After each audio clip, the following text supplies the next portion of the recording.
Welcome back to the 128 KB podcast. We're back once again due to lack of popular demand. That's right. We broke a big landmark this week, actually, before we get into it. Oh. Yeah. The subscriber landmark. It's a huge one. The number of the beast. And it's good because I've been playing Diablo.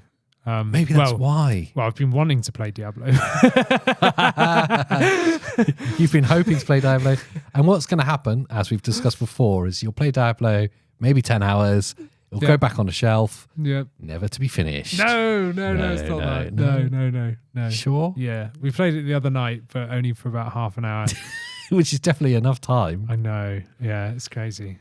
But today, we're not here to talk about Diablo or Andy's inability to finish any computer game. No, we're talking about video game history. It's a bit of a serious one. Serious thing. It's very serious. And how video games are being lost to time. They are. Never to be played again. They always have been. But Yes. now the problem is real. Problem is we've got a real. number. Yeah, a number and a study. A number means, and a study. What were they called? I've got the notes here. The Video Game History Foundation have done a study of games released in the United States of America through all of video game history and have found that only 13% of games released before 2010 are available to play. So 87% of games, almost 9 out of 10 games are unavailable. Not available to like officially play. Yes. So, and that is just in America. So if you think worldwide, it would be greater than that, surely. I saw the headline and obviously seeing 87% of games are unavailable that were released before 2010 and was like really kind of shocked by it. And then I was kind of warmed at the fact that I've collected so many games. It's because you own them all. That's why they're unavailable. That's why they're unavailable. Some unknown collector has all the games. I've got to email them. They were part of the study. It said, I get this right, 90% of PlayStation 2 games are unavailable to play. It's mad, isn't it? And I remember the PlayStation 2 having an insane library. Oh, it was huge. I'll get it wrong, but it was around 1,500 games were released on the PlayStation 2. Go in the other room and count.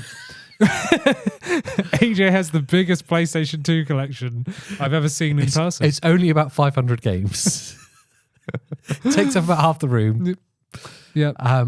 But it's a really interesting thing to talk about. The fact that if you want to play any historic game, and to call something that was released in 2009 historic is upsetting. Yes. That's like last week for us.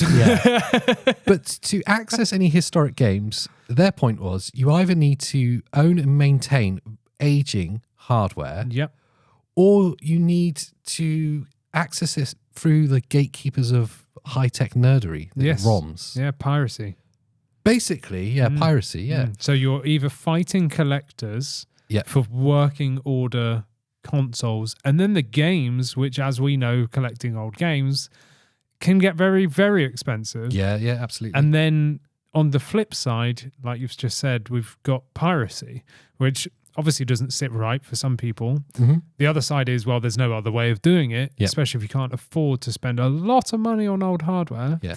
And then the other side with piracy is it ain't easy.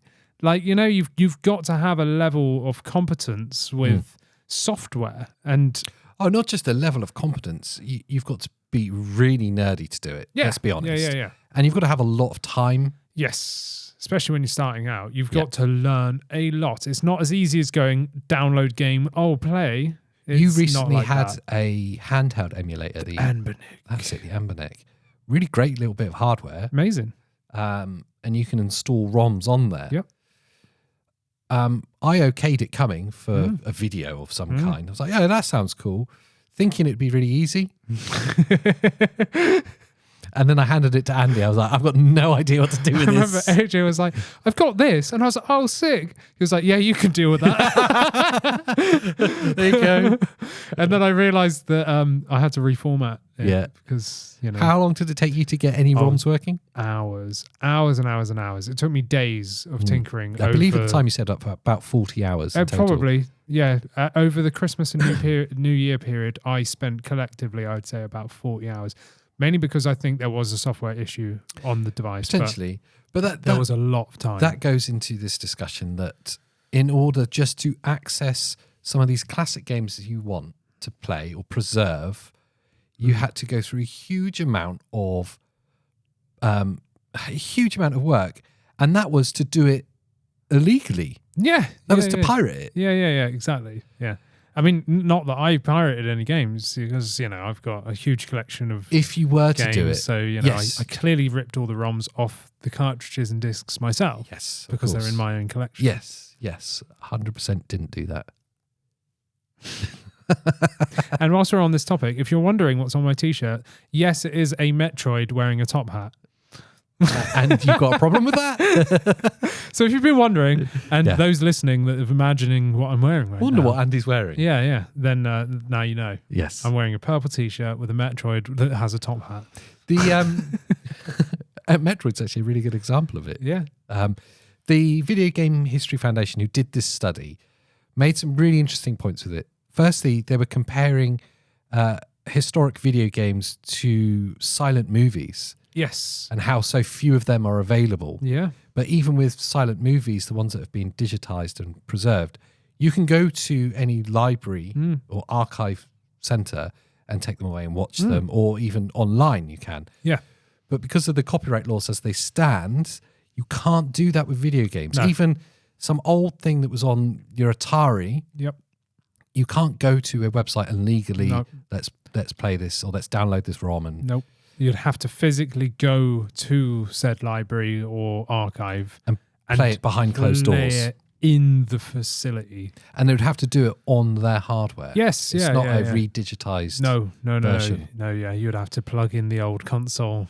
Now, I guess the point is it doesn't happen for obvious reasons. There's no real money in it. And even when modern developers have brought emulations out, I'm thinking of Nintendo Switch Online. Yeah. With their NES, SNES, N64, Mega Drive as well. PlayStation have done it with certain number of games on the PlayStation, whatever it's called now, PlayStation Network Now thing. Plus thing. They keep changing the name, it's really annoying. And so they've released limited number of titles that they could easily relicense to do. Because financially there's not really the appetite to buy or play these games. Yeah, absolutely. And I still stand by, I think Xbox have done the best thing. Where you can just literally physically get your old disc, put it in your new Xbox, and then you can download like a HD version of it. Yeah, it's a fantastic model. That's so good. But even that, though, is such a slap in the face. Like all of these, like the Nintendo Online, the PlayStation, even the Xbox, because it won't be for everything. It's such like a skim the surface. Yes. It's like, oh, you really want all these old games? Oh, great. Look, we've just done this new thing. Here's like 0.5% of games. Well, as the study would say, 9 out of 10 games aren't available. Yeah. Well, exactly. Yeah. But when I saw the PlayStation thing, I remember going, oh, yes, PlayStation 1 games, PlayStation 2, whatever. I was like, yeah, there's like 5 games. Yeah. I was like, right. It's really upsetting. Firstly, it's upsetting that those publishers that still exist aren't willing to do it. So you think about PlayStation, they're not willing to do it with their entire library of games yet. Yes. And they still exist and are still making money out of gaming. Yeah. I can understand it when we're looking back at hardware of the past. It gets harder, like the Atari consoles or I'm trying to think of that weird handheld. Was it the Lynx? Yeah, the Atari Lynx. I've got one at home. You've got one? I do actually. I've got it on the shelf. Or more obscure consoles, the Neo Geo. Yes. Yeah, absolutely. That'd be a lot harder because those entities don't exist in the same way that they did. So I can kind of understand that that's going to take a third party to archive and republish these games. Yes. Yeah. And there's not very much commercial appetite for it. But culturally, we're missing out huge on remembering the past, getting to relive it slightly, but also inspiring the future. Absolutely. And they're still killing, like, even though they've now got so many online games, and this is why that study, they stopped it at 2010, was because from 2010 onwards was when they started digitalizing games. Yeah. But even on that front, you've got Nintendo, like very recently, this year, I believe it was, in March, ending the 3DS and Wii U stores. When they did that, they effectively killed 1,000 games that are now no longer available. Yes, exactly. Commercially, 1,000 games, and switching that off. And that's this year. This isn't like, we're not talking about games 30 years ago, like, oh, it could have been really difficult or whatever. They had them up until a few months ago, and now they've just pulled the plug. Actively on a server somewhere, you could buy them still. Yeah. Yes, it's expensive to do this, but do they have a kind of almost an imperative? Should they be made responsible for this part of cultural history? Yeah, because they are physically pulling the plug. Yes, on these games. And when Nintendo were doing that in the build-up, I assumed, probably stupidly, because it's Nintendo and they always do things you don't expect, but I assumed it was because they were going to replace it with a like-for-like replacement on the Switch. No. The Nintendo Switch Online was going to have these things that are part of your subscription, but also this area, this eShop that you can buy. That would be amazing. 3DS, Wii U games. That's what they need to do, and that's what everyone has a problem with these subscription plans. Yeah. Because you're like at mercy to what they want to give you. Whereas if you've got like a storefront where they're just all there, you can just pick and choose what you want. And that's what really upsets me about Nintendo Switch Online. I love it. I love the fact I've got Game Boy games on there, NES games, SNES games, even the Sega Mega Drive games, the N64 games. I'd love to see GameCube games on there, Wii games, and I'd love to see it continue on. So, like I've said before, it becomes this one big home of Nintendo stuff. But even if they do that, what really upsets me, they've got all these great consoles on there that they've bothered emulating. Yes. And then they release like one game every 2 months. And it's like, right. Like, you could probably count under I can't think of how many, but there's very little amount of games on each of these platforms. Like the N64, there's probably like 15, 20 games on there. Yeah. Like Game Boy and all that. Like, it's there, but you're still not really giving us much. No. I thought there would be like, here's 5 games every month and really rack up their library. No, they'll release like 3 games every 3 months or something. My argument is it's ridiculous that if they're unwilling to do it themselves because it's not commercially in their interests, and that's totally understandable. They're companies, they're designed to make profit. If they just say, well, it's just a loss, there's no point us doing and maintaining this, then almost they should be willing to relinquish part of the copyright that they have in order to let a third party or some kind of archival library do it on their behalf. Yes, absolutely. And maybe the library or archive can monetize it and share that revenue accordingly. Yes. I'm sure everyone would be all right with that. Like if I go to my local library now and I want to rent a historic film, yes, I'll have to pay something. Yes. And a portion of that goes to the original copyright owner. Yeah. It's just how it is. Yes, absolutely. Why couldn't we have that with an online video game library? Exactly. That's fully licensed by all the companies and the money goes to the appropriate people. Yep. I would have no problem in paying. Absolutely, yeah. Like I had no problem with the eShops. Yes. And I don't see why that can't happen and at the same time, have them directly releasing these available online. There's no reason why not. I just mean if they're not willing to. Yeah, absolutely. Yeah, I agree with you. They should make it available. Yeah, yes, because as the whole discussion point is you're denying people the history. That's like people being denied real life history events. Do you know what I mean? Yes. Which has been seen in the past. I'm not going to go into it. Yeah. But, like that's big doo-doos, and we all learn from the past. I really loved the analogy that you said when we were just talking about this before we started recording. It's like wanting to go and see Titanic on VHS. Oh, yes. Yeah. The Titanic film, when it was released, was only available on VHS. And you want to watch it, but it's only still available on VHS. Yes. And the only way to get that is to go to my local library, rent it, take it home and have an old maintained VHS player and play it through my CRT TV. Yes, that's what it said on the people that made the study. A great analogy for it. Yes, yeah. It was great, yeah. That's not my words, by the way. That was theirs. It's way too eloquent for you. I just read it out nicely to you. You did read it nicely. There you go. That's what you do well. But it's true though, isn't it? Imagine having to do that. Imagine like seeing the latest movie and no, you can't buy that. No, you can't do that. No. You've got to go to the library. A movie that was released before 2010. Yeah, let's talk exactly. about. I mean, ridiculous. It's insane. Batman Begins. Yeah, the only way to get that's on VHS. What? No, because I want to watch DVD. it. Yeah, but you can't. No, it's only available on VHS, and you can only play it on your VHS. But you still got a VHS player. Have you? You maintained it. Well done. Yeah. Have you got the Cine camera? Cine film. This is only available on Super 8. It's insane. But we've seen it, as the Video Game History Foundation pointed out. We've seen it with silent movies.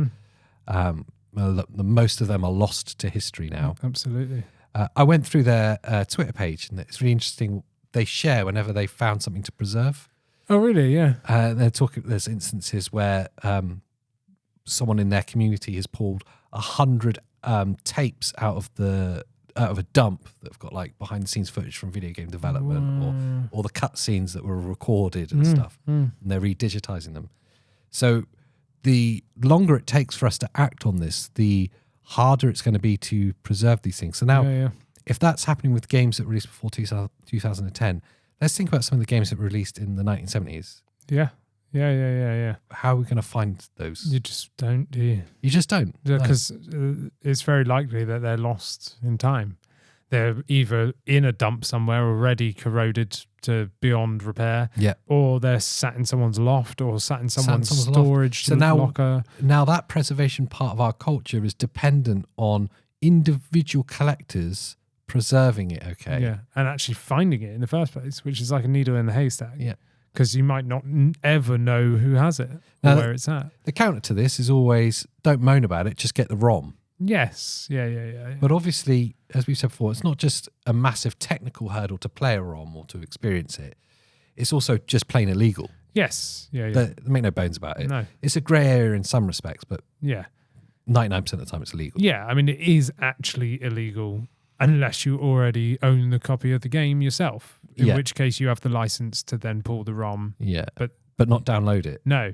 So you can't download someone else's ripped ROM. You'd have to have the game yourself already to then extract the ROM, and then you have that license. It's like having a CD and then burning a copy of it for yourself for your car. Yeah. You have that license, but you can't. I couldn't give you it.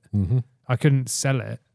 Couldn't lend it because you haven't bought the CD originally. Yeah. So technically, preserving games via ROMs is illegal. It's the same when we talked about films. Imagine if it was music. Exactly. If your favourite bands from, let's say, the early 90s and the music was only available on cassette or the 80s, and the only way to still play it was on a tape cassette. Yeah. Well, that would be just plain insane. Only vinyl. Only vinyl. Imagine that. But of course, Spotify exists. Exactly, yeah. And even if only 1,000 people a month play this song, it's available freely. Yes. I feel quite strongly about it. I know I'm a collector of old games anyway, so I will feel quite strongly about it. But I've always had a bee in my bonnet that PlayStation don't just release all of the PlayStation archived history on their subscription service. Absolutely. Some of it just feels... It's almost more insulting that it's only some of it and not all of it. Yeah. And that's why the same thing for me, like leading up, you probably remember like a couple of years ago when I knew somehow that the 3DS and stuff would be getting cut off soon. So I started buying up because I, like you, prefer buying physically. Yeah. And every physical game I was buying up at very cheap prices. Yeah. Here in the UK, I was picking up games between £2 and £10.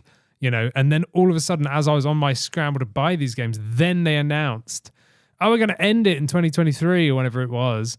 And I was like, well, I got in at the right time. And those games that I was buying for like pittance suddenly started shooting up to 10 times their price. And I was like, well, there you go. It's already being gate-kept, essentially, by people that are trying to profiteer off of it. And you see it with the cost of old games. There's like a period of time where they hit rock bottom. And I'd probably say up to about 3 years ago, PlayStation 2 was rock bottom. But if you looked at PlayStation 1, the games were, I'd say an average PlayStation 2 game back then was, say, £1 to £2. You just pick them up for nothing. But a PlayStation 1 game was like £10 to £20. It's creeping back up to its original retail price. So now if we went 5 years further forward, PlayStation 2 will enter that same period of time. Yep. So not only is it harder to find these rare copies of games now, they'll get more and more expensive in order to buy them. So the hurdle to relive this part of video game history becomes huge. I think it goes beyond like the consumer like us. Like I think it's now then going to affect the future developers. Yeah. You know, everyone that will be creating the games that we're going to know and love in the future will be deprived of ever even experiencing what could be a catalyst for their enthusiasm, their muse, you know, like they might find something that could have really shaken them to then create the next masterpiece that they might never make now because they don't have access to that. And there's so many games out there that will be like oddball games that are probably incredible. Like we were talking before the podcast about music and how certain bands and stuff never became even big, but they were making incredible music. And that's the same with these games. There's going to be loads of games that maybe aren't very well known, but that are absolute masterpieces that people probably should know. Yeah. But now no one will ever experience them because they're not there. Yeah. Which to me is that whole like rewriting history thing I was going at. Is now the new people won't be able to take those ideas and learn and whatever, and then develop something that could be truly unique. If all the, I'll use PlayStation because it's the kind of example I know best. But if all the discs, PlayStation 1 discs, failed, right, there was like an inherent failure in which they all just eroded, which they do have eventually. Yeah. If that happened tomorrow, then the only history of PlayStation games that the next generation would be able to understand is what Sony put on to the head. So it'd be like 20 games. So you go PlayStation 1, it was only 20 games. Yeah, they only released 5 games. Yeah. And so those weird, quirky games that you picked up, like you say, would never exist. And then they're not available to inspire new, weird, quirky games in the future. Absolutely. Yeah. And some of those weird, quirky games become cult classics, and then they become bestsellers as well. And just like, I know we keep saying music, but it's, you know... It's a great example. It's a good example, is in music, you can hear other influences, can't you? And it's almost like an Easter egg when you go, oh, I can hear what they're referencing there. Yeah. And that's the same with video games. Yes. Like that's why there's video game references within other video games. And you go, oh, they've played this game or they're referencing this game. And it might not even be anything to do with the same publisher, but they've sneakily put it in as like a, if you know, you know kind of thing. And that will just disappear. Yeah, it's really sad. It's really shocking. I'm glad though that there's someone out there doing this kind of work and kind of shining a light on it. And I hope that maybe by helping kind of elevate it slightly, keeping this message going, that it will change. But I'm not actually holding my breath on it. I reckon Nintendo will change it from 3 a month or whatever it is to 4. Wow. That would be their efforts. And that'll only take them like 100 or so years to get back up. Get all the games out. Good job. Sony will go from the 20 or so games available to 10.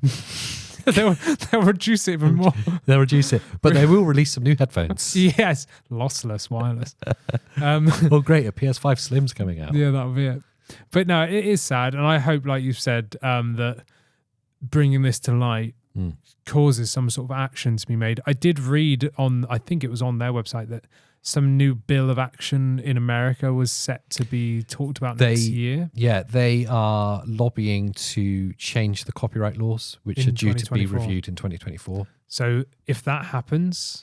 But interestingly, I can't remember the acronym, but the Video Game Association of America, which is like the political group that all the developers and publishers join, have fought against it up to this point. Yes. They don't want it changed. Yes. Yeah, I remember seeing that. Yeah. So the reason... And that's out of greed, I think. It's out of greed. Yeah, it totally is. The reason that this isn't happening is because of the video game industry itself. Yes. Yeah, because they want the right to gatekeep that game and then re-release it. Yeah. And just like, who remembers Mario All-Stars on the Switch? When Nintendo went, oh yeah, you can get Super Mario Sunshine, Mario Galaxy, and Mario 64 in one cartridge on the Switch, but it'll only be available for 6 months. Mental. What? Yeah, mental. Like what? I understand the business plan because everyone's going to scramble and buy it because they won't be able to buy it again. Like, but seriously? And that's going to be the same thing. They don't want to release the copyright because they want to be able to go, I'm going to remake it and charge full price. Yeah, my argument is don't release the copyright. That's fine. just license it to an archive society. Yeah. And you can monetize it then.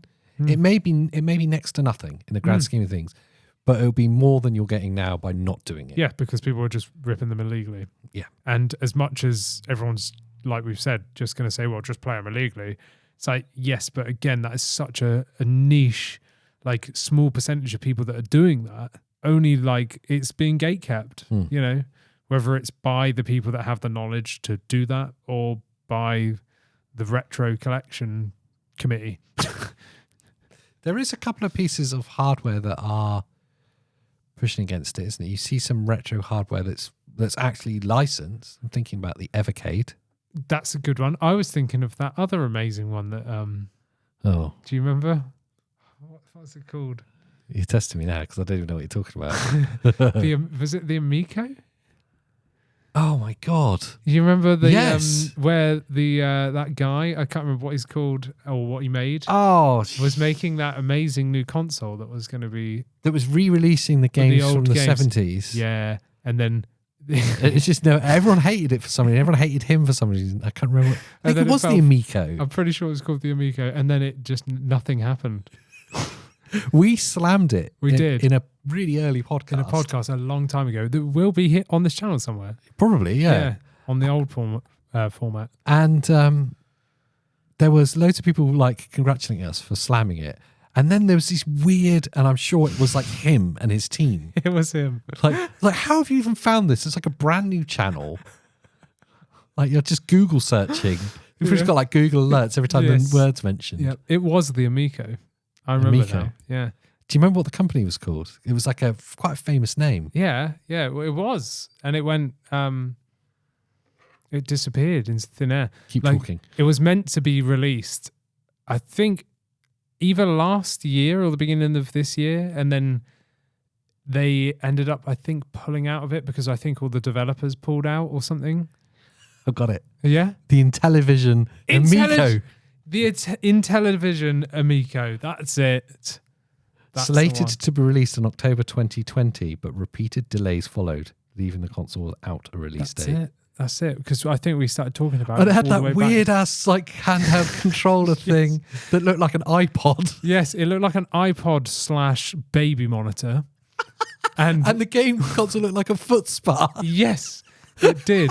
So you can monitor your babies whilst having your foot massaged. The whole idea was, sounds good. If you didn't know, it took the Intellivision games from like the early 80s, like old games, which looked like Missile Command or those kind of very weird basic sprite games, and kind of jazzed them up a little bit, but made them 4-player. They were meant to be all completely ground up remade.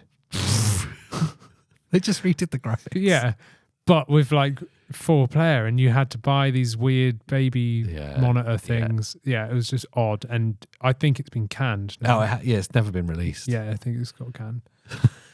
Yeah, so there are some flopped attempts as well.